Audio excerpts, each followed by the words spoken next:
आप सभी तरह से स्मार्ट सिटी का भी काम अच्छा कर रहे हैं, आप जो भी काम कर रहा है अच्छा कर रहे हैं, आप हज हाउस भी खड़ा करने का काम करते हैं। मैं आपको विनती करता हूं, हज हाउस खड़ा होना है, ये आपके वजह से होएगा, लेकिन ये हाउस भी खड़ा है कि हम 8 तारीख के बाद है तो हम घर खाली करेंगे।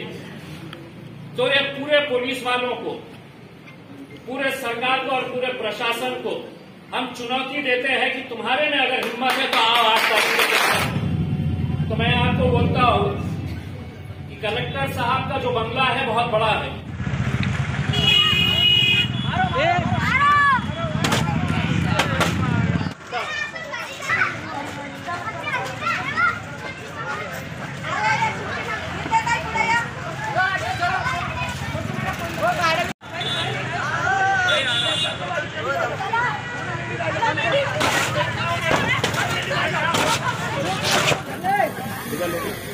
गाड़ी पीछे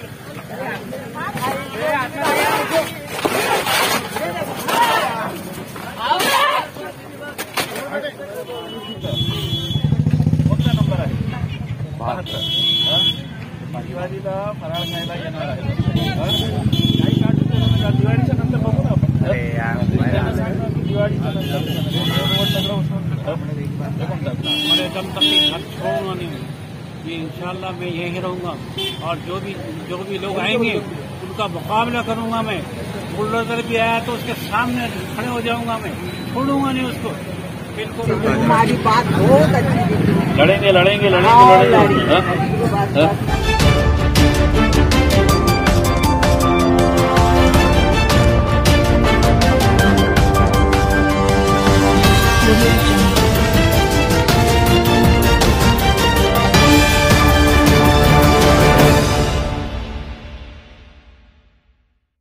बात का है कि इतने सालों से ये मामला चल रहा है। आप लोग इतने सालों से इस डर के अंदर जी रहे हैं कि अब क्या होगा, कल कैसा आने वाला है करके। मुझे दुख इस बात का हो रहा है कि दिवाली का त्योहार जो है वो हमारे हिंदू भाइयों के लिए, बहनों के लिए सबसे बड़ा त्योहार माना जाता है और दिवाली का उत्सव मनाया जाता है। आज लोगों के घरों में जो है वो हम फराळ किस तरह से बना रहे हैं, ये खुशी का माहौल होता है। सरकार को इतनी अगर समझ नहीं है, प्रशासन को और पुलिस को अगर इतनी समझ नहीं है कि एक त्योहार बिल्कुल सामने आया हुआ है, घरों के अंदर एक खुशी का माहौल है और तुम रात में पुलिस के बल पे, पुलिस की ताकत दिखा के ये पूरे इलाके के अंदर एक दहशत का माहौल तैयार करते हैं। मुझे यहाँ पर इस बात की खुशी है कि पुरुषों से ज्यादा मेरी महिलाएं यहाँ पर एक ताकत के साथ खड़ी हुई हैं और उनको इस बात का एहसास नहीं है कि महिला शक्ति क्या होती है। संजय केनेकर, मैं, हम अलग अलग राजनीतिक पार्टियों से आते हैं। ये एक लोकतंत्र की खूबसूरती है, हम अलग अलग राजनीतिक पार्टियों से आते हैं, लेकिन जब पब्लिक के मुद्दे होते हैं तो मैं समझता हूं कोई भी राजनीतिक पार्टी हो, आज महाराष्ट्र सरकार के अंदर बैठे हुए, चाहे वो शिवसेना हो, कांग्रेस हो, राष्ट्रवादी हो, इनको अगर किसी ने नेता बनाया है, मैं अगर खासदार बनकर दिल्ली में गया हूं तो कोई मुझे आसमान से वोट नहीं पड़े थे, मुझे नेता आप लोगों ने बनाया है और ऐसे वक्त के अंदर मैं समझता हूं तमाम राजनीतिक पार्टियों ने एक साथ मिलकर एक आवाज के अंदर सरकार को और प्रशासन को ये बताना है कि ठीक है हम स्मार्ट सिटी बना रहे हैं, लेकिन इतने सारे घरों को उजाड़कर हम कभी भी कोई शहर को खूबसूरत नहीं बना सकते। मैं आप लोगों से सिर्फ इतना कहने के लिए आया हूं, इससे पहले भी मैंने ये बात कही थी, दोबारा दोहराने के लिए आया हूं आपको। ये लड़ाई सिर्फ अकेले मुझे लड़ना है या संजय केनेकर को लड़ना है या यहाँ के लोगों को लड़ना, ऐसा नहीं है। ये लड़ाई हम सबको मिलकर एक ताकत के साथ लड़नी है और इसका नेतृत्व जो है वो ना तो मैं करूंगा या ना कोई राजनीतिक पार्टी का कोई नेता करेगा। इसका नेतृत्व जितने भी लेबर कॉलोनी की हमारी माएं और बहनें हैं, इसका नेतृत्व आप करेंगे। और आपको ये कहने के लिए आया हूं, कल रात में ये आपके पास पूरी ताकत के साथ आए थे, पूरे पुलिस के बल के साथ आए थे ये बोर्ड गाड़ने के लिए। अगर दिवाली तक रुकते तो कौन सा आसमान टूट पड़ने वाला था? क्या आपके बच्चों को दिवाली मनाने का अधिकार नहीं है? क्या आपके घर के अंदर दिवाली की खुशियां मनाने का अधिकार नहीं है? अगर 10 दिन के बाद लेके आते ये बोर्ड और 10 दिन के बाद गाड़ते तो हमको समझ में आता। लेकिन अगर आप ये समझ रहे हैं कि ये ठेका हमने किसी को दे दिए है और वो पूरी ताकत के साथ आएगा, पुलिस की फौज फाटा लेकर आएगा, एक दहशत का माहौल निर्माण करेगा, इस इलाके के अंदर ये लेबर कॉलोनी बचे, इसके लिए वर्मा साहब हो, खंडारे साहब हो या हमारे जितने भी लोग आज नहीं हैं इनके बीच में, उन सबको हम श्रद्धांजलि देंगे इस तौर के ऊपर कि जितने बोर्ड गाड़े गए हैं, अगले आधे घंटे के अंदर ये पूरे बोर्ड उखाड़ने का काम आप लोग करेंगे।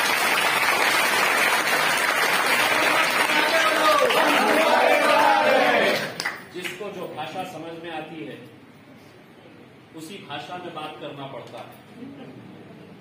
उन्होंने अपनी ताकत दिखाई, आपको अपनी ताकत दिखानी होगी। क्या बात है? नहीं हो रहा है। देखिए, मैं जब राजनीति के अंदर खासदार आमदार पहली मर्तबा बना तो कोई सादा सा किसी को थप्पड़ मारने का एनसी का केस मेरे ऊपर नहीं था। आज मेरे ऊपर 9 केस है, उसमें डकैती का भी एक केस है। वो डकैती का केस इसलिए है कि चेलीपुरे में जब शराब की दुकान बंद कराई तो शराब की दुकान वाले ने जाके सिटी चौक पुलिस स्टेशन में कंप्लेन कराया कि मेरे गले में से 335 रुपए चोरी हो गए और वो इम्तियाज जलील ने चुराया है। डकैती का केस रजिस्टर किया। जब कोरोना के पीरियड के अंदर संजय भाऊ,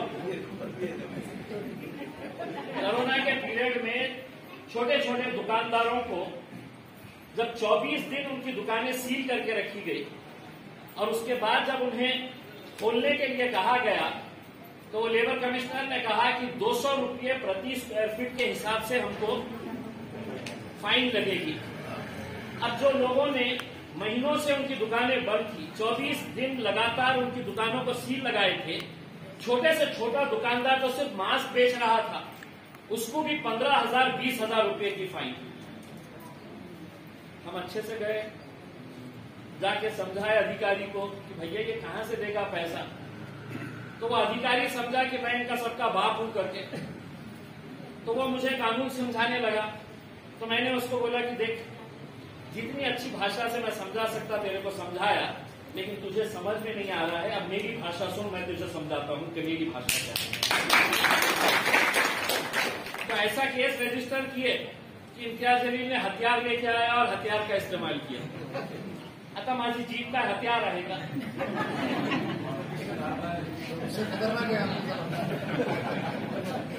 नऊ सेक्शन्स लगाए उसके अंदर आणि त्यांना असं वाटलं की मी दुसऱ्या दिवशी त्यांच्याकडे जाईल आणि सांगणार की साहेब इतक्या मोठ्या कामात कशाला लावले।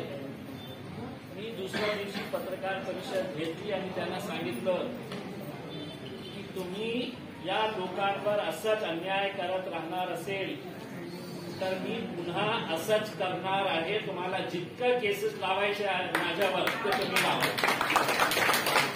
और आप ये समझ लीजिएगा, ये किसी एक घर की लड़ाई नहीं है। यहाँ पर कितना 300 350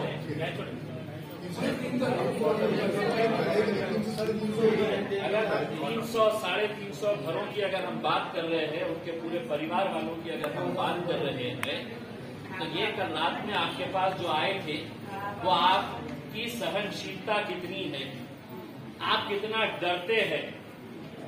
अगर हम रात में बोर्ड लेकर आएंगे तो आप कितना डर के कमजोर हो जाएंगे। अभी जो है एक महिला से मैं मिल रहा था तो उसकी आंखों में आंसू थे। किसी को रोने धोने की जरूरत नहीं है, हमको लड़ना है और पूरे आखिरी दम तक लड़ेंगे लड़ेंगे लड़ेंगे, बस ये तय करते आपके लिए मैं इतना यही कहना चाहूंगा। मैं तमाम राजनीतिक पार्टी के जितने भी यहां पर आमदार हो, मैं खासदार हूं, विरोधी पक्ष के अंदर जितने भी लोग बैठे हुए हैं, हम सबको एक आवाज बनकर ताकत के साथ लेबर कॉलोनी के तमाम जितने भी रहवासी हैं उनके पीछे खड़े रहने की जरूरत है। ऐसा नहीं है कि रात में 1 बजे वो आएंगे तोड़ने के लिए पूरा पुलिस का फौज फाटा लेकर। तो एक बात उनको ये समझ लेना चाहिए कि एक तरफ से इम्तियाज जलील आएगा तो दूसरे तरफ से संजय केनेकर भी आपकी मदद संजय ने नहीं कहा ये किसी एक राजनीतिक पार्टी का मुद्दा नहीं हो सकता है। आप मुझे ये बताइए, इनकी सरकार केंद्र में है, प्रधानमंत्री आवास योजना, जिनकी सरकार महाराष्ट्र के अंदर है, शिवसेना, कांग्रेस, राष्ट्रवादी, उनकी भी एक आवास योजना है, मुख्यमंत्री आवास योजना। ये एक तरफ कह रहे हैं कि आपको घर देना है, और बाद में आकर कह रहे हैं कि जो घर में रह रहे हैं वो घर तोड़ना है। अगर ये घर टूटा तो मैं आपको बोलता हूं कि कलेक्टर साहब का जो बंगला है बहुत बड़ा है,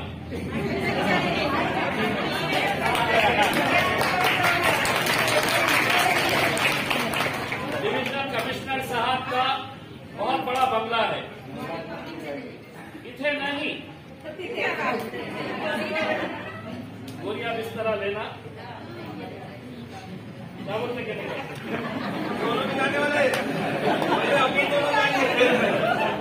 आदमी ने लेना भाई। सरकार ने अगर एक तरफ ये कह रही है कि हम गरीबों को घर देने वाले हैं, तो वही सरकार का क्या अधिकार है कि घरों को, इन लोगों को बेघर करने का क्या अधिकार है? और किस कानून जो है, आप अदालत के अंदर चले जाएंगे, कोई अधिकारी आएगा, उसके ऊपर कोई नई बात बता दे देंगे उसमें। हमारा सिर्फ ये कहना है, इतने सालों से ये लोग रह रहे हैं, कई ऐसे लोग हैं जिनकी 2-2 पीढ़ियां हैं तो इसी लेबर कॉलोनी के अंदर निकल गई है। कई ऐसे बुजुर्ग मरे हैं कि हम 8 तारीख के बाद है तो हम घर खाली करेंगे। तो ये पूरे पुलिस वालों को, पूरे सरकार को और पूरे प्रशासन को हम चुनौती देते हैं कि तुम्हारे में अगर हिम्मत है तो आओ 8 तारीख को।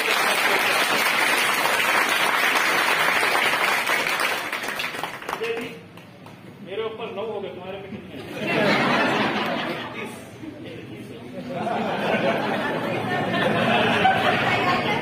तो ये 33 साल से राजनीति में है, जो 21 हुए हैं, 32वें की तैयारी करिए। मेरे 9 है तो मैं 9 से 10 कर दूंगा। भी आया राजनीति के अंदर। मेरा आप लोगों से सिर्फ यही कहना है, हम आप लोग अभी बाकी चीजें जो है, मैं जो महिला है, जो मेरी माँ, जो जिसकी आंखों में आंसू थे, मैं उनको ये कहने के लिए आया हूँ कि दिवाली बहुत अच्छे तरीके से मनाइए। फराड़ खाने के लिए हम भी आएंगे। ये लड़ाई दिवाली के बाद जो है वो देखी जाएगा, और उनको भी हम ये बता देंगे कि दिवाली तक आपने जो लाके ये बोर्ड लगाए थे हमको दहशत निर्माण करने के लिए, आधे घंटे में कितने लड़के रहते हैं यहाँ?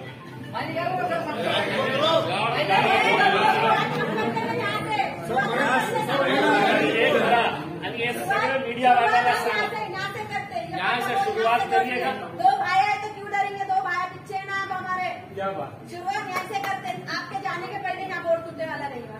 मैं अगर खासदार नहीं बना तो किसको बना सकता हूँ? ऐसे ही नेता चाहिए। तो मैं आप लोगों से दिवाली की बहुत बहुत हार्दिक शुभकामनाएं आपको देता हूँ।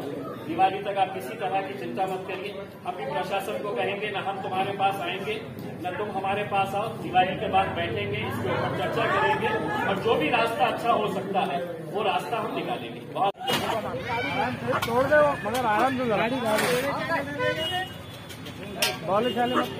ये अरे लेडीज के साथ में तोड़ो, लेडीज के साथ में, वैसे अकेले में तोड़ो, अकेले में तोड़ो, आराम से हिसाब से लगेगा ठीक से।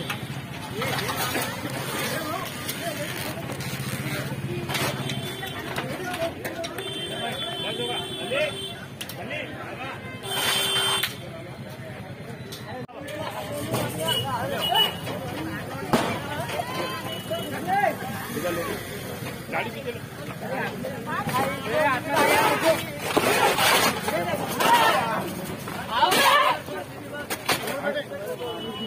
छोटे पीछे सर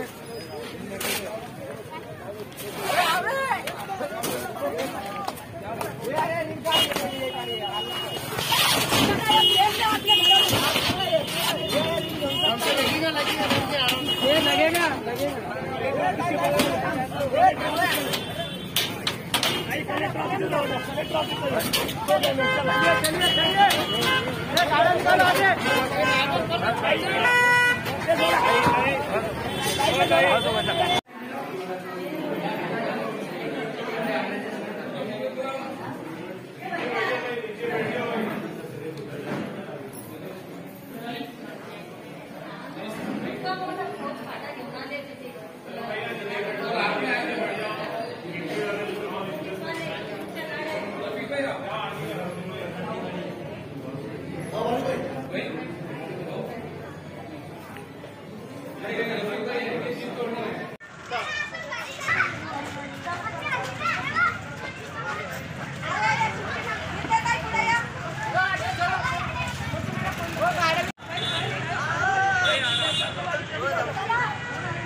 भैया तुम चला जाओ, ये लेडीज को करने दो यार, तो हैदर में बिछा जाओ, बिछा जाओ हैदर भाई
वास्ते करा बेटे से तुम्हारी बात बहुत अच्छी लड़ेंगे लड़ेंगे वैसे अंदर करे तो मेरे लिए दुआ कर देना, उसके अंदर अंदर करे मेरे को तो सिर्फ दुआ करते रहना मेरे लिए। नहीं अंदर करने नहीं, मैं नहीं अंदर करने, मैं अंदर नहीं कर नहीं इंशाल्लाह आप बेफिक्र रहिए उसमें, इंशाल्लाह अल्लाह सब अच्छा करेगा उसमें, बेफिक्र रहिएगा। काही काळजी करू नका। ये कल रात में बोला ना 1 बजे जो मैसेज इसका था वो सूदी जो है ना चावल इनको ऐसा लगता है कि गरीबों के ऊपर कुछ भी कर्जा दो करके इतने सालों से रह रहे हैं ना। और कितना बड़ा एरिया है मुझे ये बताइए, कितना बड़ा एरिया है? इनके पास बेहिसाब जमीनें पड़ी थी, वहाँ पे जाके तुम्हारे को क्या महल बनाना है बनाओ ना। सब ताकत बनकर और आपको लेडीज ने नेतृत्व करना चाहिए इसके अंदर। वो लड़ते ये लोग महिलाओं से काही नाही। कुठे राहतं? कोणता नंबर आहे? 72। दिवाळीला फराळ खायला येणार आहे। काही काढून दिवाळीच्या नंतर बघू ना आपण। दिवाळीच्या नंतर सगळं ठीक है। एक मरतबा फाइल होने के बाद हमारे पास कितने आ रहे हैं गुंडेबाजी के, उसके अंदर सरकार को बोलेंगे तुमको इतना लोग आ गए ना, अब तुम अगर उनसे अगर लाख रुपया जमा करने की सोच रहे। ऐसा साहब इन्होंने जो दर घोषित किया ना, उस दर की वजह से कई लोग नहीं आ रहे, कई लोग नहीं आ रहे। तुम अभी देखो जहाँ 10,000 रुपए लग रहे थे ना, मेरे कैंप के क्या हालत है? तुम्हारे कैंप है। मैंने क्या बोला हूँ आपको, मैं पैसों को क्यों आ रहे लोग? आपके बोले इसमें कम करेंगे बोल के आ रहे हैं। मैंने कम नहीं किया। मैंने क्या बोला है कि भाई इंस्टॉलमेंट अगर समझ लीजिएगा हमारे पास अगर समझ लो 5,000 गुंठेवारी की फाइल अगर आ रही है इसके अंदर, सरकार को हम क्या बोलेंगे कि भाई तुम्हारे बोलने के ऊपर है तो 200-300 लोग आए थे उसके अंदर, तुम्हारे को क्या रेवेन्यू मिला उसके अंदर? और जो पूरी बस्ती बस गई है जिसके अंदर चाहे वो ग्रीन जोन हो, रिजर्वेशन का जोन हो, तुम 30-30 साल तक झकमरा रहे थे क्या? सो रहे थे क्या? आपने ये काम बचा उनकी गलती है, ये उनकी गलती तो है। तो एकदम अचानक चला देंगे बोला तो ऐसा थोड़ी बाईपास को और बस्ते बसा रहे 20-22 के। पुराना मसला कोई नतभ्रष्ट लोगों ने जिंदा करने का काम करके इस संभाजीनगर शहर के लोगों को डराने का जो ठेका उठाया है। अभी आप खासदार है और लोगों की एक अपेक्षा है। मैं एक कार्यकर्ता हूं भारतीय जनता पार्टी के और आप एमआईएम के खासदार है। हम कोई पक्ष बोल के इन लोगों के पीछे नहीं कर रहे हैं। एक इंसानियत जिंदा रखना, ये भावनाओं से आप भी आए और मैं भी आया हूं। मुझे पता है आज मेरे को उन लोगों की याद आ रही है, भंडारे काका, मनाड़े जी, मनोरे काका, वर्मा जी, एडवोकेट जनरल टापरे जी, इन लोगों ने, कुंभोज जी, लतीफ जी, इन लोगों ने ये बचाने के लिए इनकी जिंदगी डाल दी है और ये जर्जर होके गए। और मैं चाहता हूं अभी जो लोग इस लड़ाई में लड़ रहे हैं, तो पिछले टाइम आपको मालूमात होने के लिए मैं ये बात कर रहा हूं कि पिछले सरकार में ये प्रश्न फिर से अधिकारियों ने उठाया था। कुछ अधिकारी आते हैं, उनको गुमराह किया जाता है। वैसे तो ये केस के मामले में कोर्ट को गुमराह किया गया है, सिर्फ सरकार को नहीं। और सरकार के अधिकारियों की यहाँ एक बड़ी वास्तु कलेक्टर के लिए खड़ा करना, ये उनका सभी का स्वप्न था इस शहर के वास्ते। तो मैं यही चाहता हूँ, खासदार साहब जब चंद्रकांत दादा पाटिल महसूल मंत्री थे, उनके साथ बैठक हुई और उनके साथ बैठक हुई और मैंने बताया उनको कि भाई 14-14 एकड़ में, 5-5 एकड़ में कलेक्टर रहते, कमिश्नर रहते, पुलिस आयुक्त रहते, ये सभी लोग इतने बड़े बड़े बंगले हैं और इन लोगों के कितने घरा होंगे।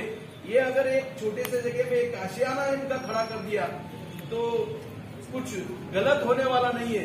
और ये बात उनके समझ में आई, बोले तो चंद्रकांत दादा पाटील और देवेंद्र जी की समझ में आई। उन्होंने बता दिया की आपल्याला काहीच करायचं नाहीये, या लोकांना जोपर्यंत घर मिळत नाही, बेघरांना घर दिल्याशिवाय। और अभी तो ऐसा चल रहा है साहब, दिए लगाने का समय आ गया दिवाली का और दिए बुझाने को निकाले। पानी पड़ा रहे। हाँ, ये इतना एक तरफ गुंडेवारी को लोगों को डराना, दूसरी तरफ लेबर कॉलोनी वालों को डराना। रायन तिवारी पे कर रहे हैं। बोले तो कितनी बेरहमी से जिनके उत्सव है, जिन समाज के, उन समाज के उत्सव के टाइम भी कितने बेरहमी से उनके दिए बुझाने का, उनको डराने का और उनको धमकाने का ये जो षड्यंत्र जरा। आप इस मतदार संघ के खासदार है, तो आपसे उम्मीद यही है कि हम नहीं चाहते कोई सरकार के खिलाफ काम करना है। हमें सरकार को, इंसानियत सरकार की मरने नहीं देना है, इसीलिए आपको काम करना है। तो मैं यही चाहूंगा, मैं ये नहीं बोलता इस शहर में आप अच्छे काम कर रहे हैं। अभी स्मार्ट सिटी की आप बैठक ले रहे थे, मुझे ये लगता है किसी के आंखों में आंसू लाके स्मार्ट सिटी खड़ी नहीं हो सकती। मैं नया शहर खड़ा करने चाह रहा हूं, लेकिन पुराने शहर को खंडर बना के उन लोगों को मारने का काम अगर कोई करता है तो रुकाने का काम आप लोगों ने, आप खासदार है, आपने जिम्मा लेना चाहिए। इसमें पक्ष के ऊपर जाके हम आपके साथ आएंगे। पक्ष मायने नहीं रखता, इसमें इंसान मायने रखता है। इसलिए कोई विचारधारा को लेकर नहीं, इंसानियत कायम रखने के लिए हम ये करना चाहते हैं। आप सभी तरह से स्मार्ट सिटी का भी काम अच्छा कर रहे हैं, आप जो भी काम कर रहा है अच्छा कर रहे हैं। आप हज हाउस भी खड़ा करने का काम करते हैं। मैं आपको विनती करता हूं, हज हाउस खड़ा होना है, ये आपके वजह से होएगा, लेकिन ये हाउस भी खड़ा करो। इन विचारों का एक घर कई मंदिरों से, मस्जिदों से बड़ा है, एक घर। मैं आपको बर्दाश्त करता हूं, सब ये गुमराह की बात है, इसमें इतने झोल है। इसके लिए मैं तो बोलता हूं ये 10-20 साल से 25 साल से चल रहा है। इसकी समिति क्यों तय नहीं हो जाती सरकार के लेवल पे कि खड़ा काय मानना है? कोर्ट ने तुमको उठाने की बात किया, लेकिन कोर्ट के पास झूठ बताया गया, उसके ऊपर एफआईआर भी दाखिल किया। ये जो लोग बोलते हैं वो लोगों के सुनने के लिए चौकसी समिति क्यों तय नहीं की जाती? तो मुझे दरखास्त है, ये पहले इसे रुकाया जाए और रुकाने के बाद एक समिति तय करो। आप केंद्र के लेवल पे करो या राज्य के लेवल पे करो, लेकिन ये लड़ाको आप हाथ में लो। हम आपके साथ में हैं, क्योंकि इंसानियत के घर बचाने के लिए हम आपके साथ आएंगे। और दूसरी बात, इसको कैसा बचा सकते वो ये करो। बहुत सारी जगह है, ऐसा भी नहीं है कि जगह नहीं है। जो कलेक्टर का बंगला, आयुक्त का बंगला अगर 7-7 एकड़ में है, 14-14 एकड़ में है, तो मुझे नहीं लगता इनको 1 एकड़ से ज्यादा जगह लगेगी। तो हम कर सकते हैं। तो ये पुराना शहर को बचाने का काम करो। इतना मैं दरखास्त आपसे करता हूँ और रिक्वेस्ट करता हूँ। लेबर कॉलोनी में मैं रहता हूँ। मैं 2008 में रिटायर हुआ और मेरे को यहाँ रहने का घर नहीं है। मैं कहाँ जाऊँ? आप, मेरी उम्र जो है 75 साल उम्र है, मेरे को घर नहीं है रहने के लिए। मैं कहाँ जाऊँगा? मैं यहाँ एक घर छोड़ नहीं सकता किसी सूरत। मैं छोड़ूंगा, मेरे दम तक घर छोड़ूंगा नहीं। ये इंशाल्लाह मैं यहीं रहूँगा और जो भी लोग आएंगे उनका मुकाबला करूँगा। मैं बुलडोजर भी आया तो उसके सामने खड़े हो जाऊँगा, मैं छोड़ूंगा नहीं उसको। बिल्कुल कोई निकाल नहीं सकता। ये गवर्नमेंट की कॉलोनी नहीं है, ये जो है निजाम सरकार की कॉलोनी है, जगह उनकी है। गवर्नमेंट का कुछ भी नहीं है इसमें, कोई हिस्सा नहीं, उनके पास कोई प्रूफ नहीं है। और झूठे कागजात इन्होंने कोर्ट को दिया था, वो भी गलत है। कोर्ट ने कहा इनके केस करो BNCP, इनके पास कोई, इन्होंने अपना खरीदी करे है ना, कुछ भी नहीं है। ये जो है बड़े बड़े लोगों का इसमें हाथ है, वो चाहते कि हमारों को यहाँ जमीन मिले रहे। इसलिए मैं जो है जरूर मेरे आखिरी दम तक मैं यहाँ ये रहूँगा और छोड़ूंगा। Retire pharmacist, police commissioner office Aurangabad. नाम क्या है? शेख अमीर, retire pharmacist, police commissioner office Aurangabad.